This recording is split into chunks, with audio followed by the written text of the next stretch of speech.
Okay, welcome everybody. Today I'll be doing a reading of A Curse of Bayne and Other Stories from my Hereford Grange collection, I guess, my series, Hereford Grange. And this story here, this book is a set of short stories, and it follows the families and some new friends from the original series. So a lot of it focuses on the very first story, The Doctor's Daughter. A lot of it focuses on Edith and Colum's daughters. So they've got 5 daughters, so that poor Colum has a lot of girls to contend with. But the first story is The Curse of Bayne Hall, and it's the biggest one in the book. And this whole book is set during the Edwardian period, and that's 1900 through 1910, whereas those are set more in the late Victorian period. And the first story is very loosely based on the tale of Beauty and the Beast. So you have a beautiful young woman and a misshapen young man that she comes into contact with right at the beginning of the story, and they have to go through some trials and things together because of a very wicked relative of the man's. So you'll get a little bit of the background at the very beginning. I'm going to read the first part of that story. The first half of the story is set up to be like a gothic romance. It's very dark and brooding, like a horror story. But the second half of the story is kind of shedding light on what's really happening. So the first half feels very spooky, but then the second half reveals actually what's going on in the story, in the background, and how the characters recover from the ordeal that they've gone through. And I hope that people will receive it well. It's got a very strong theme of sexual abuse in it from a parent type figure, but it's mainly, the goal was to give hope to people who have been in that situation and to provide them with ways to help deal and to get to a better frame of mind after dealing with something like that. So it's mainly a message of hope and through Christ. It's not super strong on the religious, the Bible and things as much as some of the others, but I tried to weave in that the themes of hope and God's love without having all of the Bible verses and things like that. So anyway, sort of like the book of Esther in that way. So I'm going to start with, it's called The Darkness, and I'm going to start reading, and it flips back and forth pretty quickly between Philippa and Hal, so I'll try to pause in between them to make sure that you can figure out that we're switching point of view, but the beginning flips back and forth pretty rapidly. I'll take any questions at the end if I haven't covered anything in my introduction that you're curious about.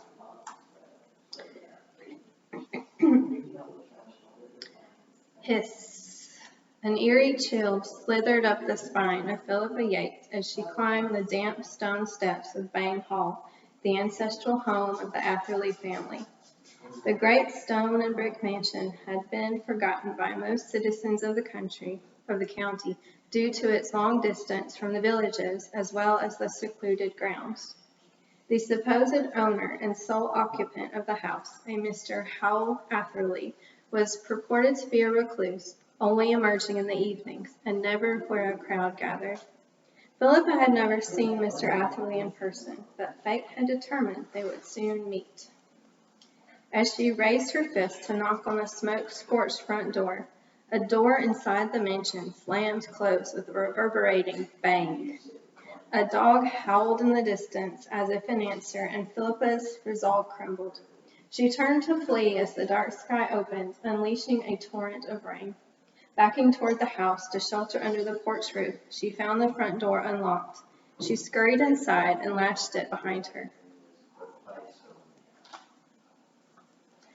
Watching from the gloom under the wide mahogany staircase, Hal Atherley observed the dark-clothed figure of a woman rush uninvited into his home.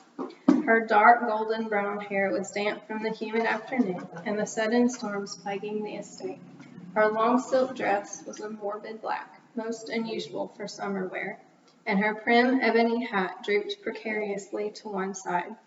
As she scanned the room with piercing emerald green eyes, he backed farther into the darkness. "Is anyone here?" she called, her rich alto voice like a haunting memento of his long-dead past. The door was open, and it started raining. He watched as she stepped into the center of the room, removing her black lace gloves and stuffing them into her dark reticule. She clutched the beaded bag close to her person and called out again. "Hello, Mr. Atherley, are you home? My name is Philippa Yates. My guardian sent me." "Good afternoon, Miss Yates," growled a deep male voice from under the stairs. "Do you typically barge into others' homes uninvited?" Philippa's throat constricted as a dark shadow followed the voice, revealing the silhouette of a grisly-sized man. "Are you Mr. Atherley, Mr. Hal Atherley?" she asked, trembling. "I am. What are you doing here?" "My guardian, Silas Atherley, sent me." "So you said," he replied, limping toward her.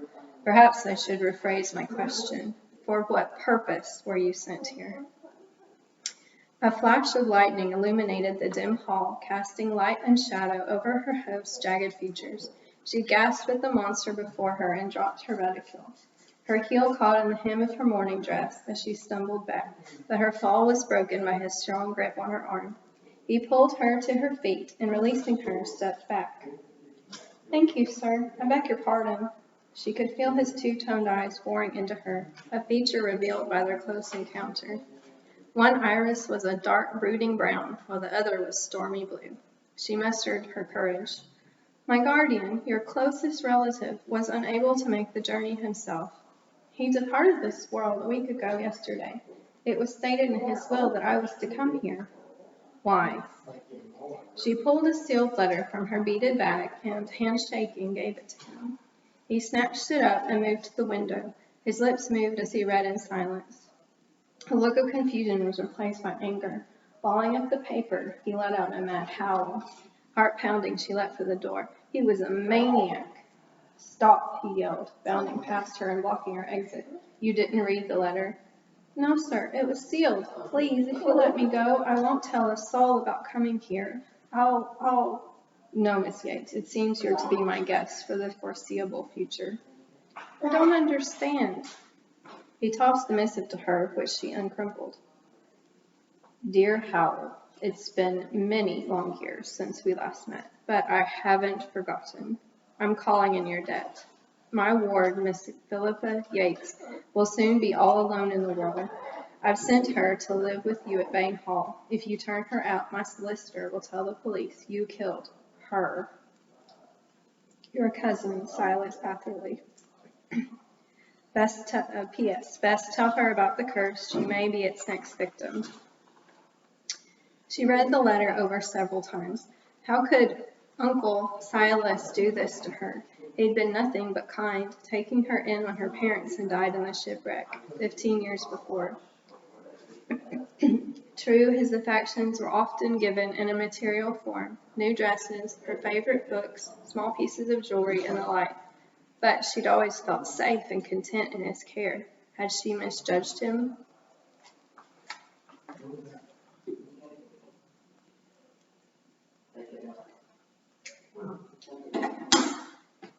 Hal cursed Silas under his breath as he lugged Philippa's 3 trunks upstairs to a dusty, unused guest room.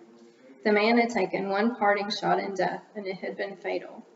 Even knowing why his cousin preferred a solitude, he'd shackled him with a girl on the cusp of womanhood. What on earth was he to do with her? She cowered by the unlit fireplace as the wind roared outside, sending low howls down the chimney. Thin as a rail and paler than death, she reminded him of a ghost. He thought of his own hunched stature and gangly limbs. Maybe she would fit in well, after all. "Are you hungry?" he barked, sending her skittering farther into the room. His irritation mounted. "I said, are you hungry, Miss Yates?" "I'm sure I can find something, sir, if you point me to the kitchen," she said, her voice shaking. He motioned for her to follow and lumbered down the candleless hallway. A boom shook the mansion. The storm was nearing its peak. He looked behind him to find her lagging behind. "Do not dawdle. Strange things have been known to happen here. You're safer with me." Her doubtful expression further incensed him, and he, not being used to female companionship, had to bite his tongue.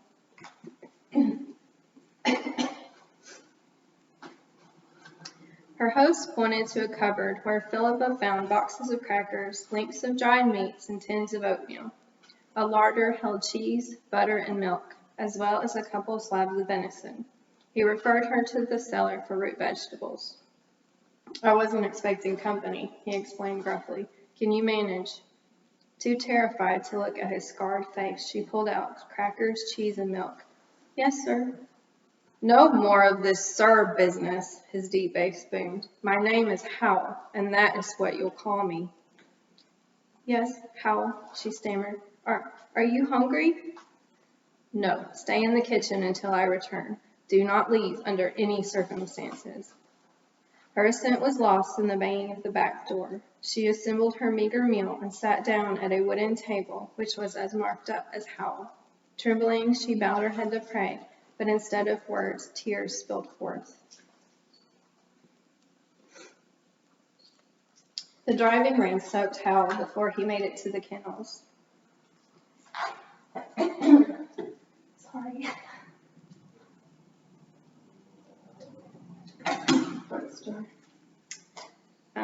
The driving rain soaked Howell before he made it to the kennels. The sharp noses and lolling tongues of his 6 hounds, his only friends, gave him a speck of peace in his dark world. He toweled himself off with one of the dog's blankets and set to preparing their supper. Poe and Nemo had taken down 4 rabbits that afternoon. He skinned them, setting aside the furs, and removed the guts. He distributed the meat and organs between 6 bowls and added the remains of the quails and partridges he'd shot with Frank, Moby, and Charlie. He saved a special treat of venison for Catherine, or Cat, who was expecting puppies. A heaping scoop of pureed pumpkin finished off their dinner.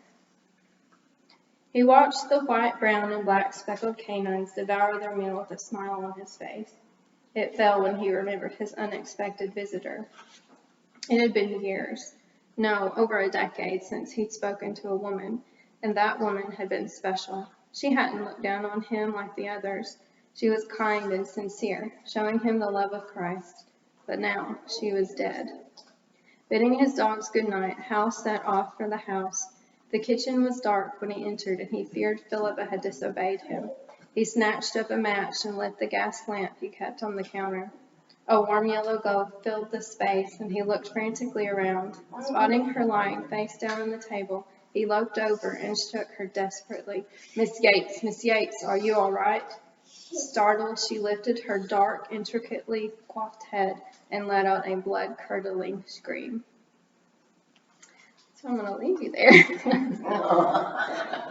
All right, so forgot to mention, the first story also has a bit of a murder mystery involved in it as well. So it's how referenced in that last scene. So first off, do y'all have any questions? Can't wait to read it. I really love this one. It came out a lot darker than I expected it to, but it also, I think, is very, very hopeful. So that's my goal. What made you want to write a Gothic style? After writing the very much more lighthearted ones, I like exploring different types of literature and trying to challenge myself to write something that's different. And so I thought it would be fun to write a Gothic romance Like, for example, Jane Austen wrote Northanger Abbey, which was based on the Gothic romance style, but kind of making fun of it. So I wanted to kind of branch away from what was a little bit more like Jane Austen to do something more like Northanger Abbey. And it ended up being, I didn't set out to write a story about sexual abuse and recovering from that, but that's what it ended up being. I thought the story of Beauty and the Beast really kind of lent itself to a story of hope and recovery. So I feel like there was something else I was going to mention that I thought of. Oh, I was going to tell you the other stories in the book. The second story was a last minute addition. It's a mystery play. It's sort of the doctor's daughter, the oldest one, her romance is in The Curse of Bayne Hall. The other four are all in the mystery play. And it was just, I wanted to do something that had a little bit of a supernatural feel but wasn't real, because I don't believe in ghosts and things like that for real. But I wanted to have kind of to go with the spooky thing of the first story. But it's more of a comedic kind of funny haunted. And it's a play, so that it's not real. I think it's kind of like something at the end, they don't really know what happened, it just happened.